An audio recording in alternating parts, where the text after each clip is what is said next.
Hi, Chris Kuzmal here. Here we have a representation of a heap. At the top, in the middle, we have 1 followed by a colon followed by a 3 inside of a circle. That's the root node. Its index is 1. Its value is 3. If we take that 1 and double it, we get the index of the left child. We see that there's a 2 to the left and below. The value next to it is a representation of the value at that index. Meanwhile, if we take the root node's index, double it, and add 1, that gives us 3. That gives us the index of the right child. The right child's value is 5, hence 3:5 in the lower right-hand corner.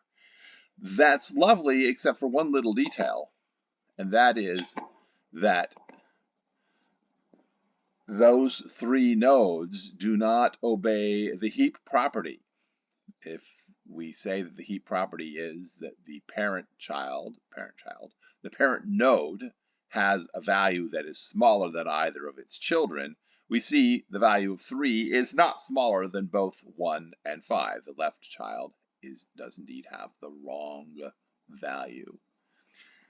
Well, that would be lovely if that was all there was to it, because then what we could do is swap the value at index 1 with the value at index 2, and the heap property inside this box would be correct. However, the heap property that would not guarantee that the heap property inside the box or underneath the node at location 2, what that heap property might not still be preserved. Actually, the heap property is not preserved throughout this representation.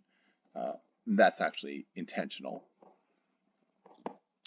So, though, once we had established that the heap property was obeyed inside the previous box, the heap property would need to be established inside this box. This 1 would have been replaced by a 3, and we'd see that in fact the value of 3 is less than the value 7 and the value 9. And so the heap property is preserved. The heapify operation would be complete for the value at the root node, assuming the left and right child nodes and recursively all of their children obeyed the heap property.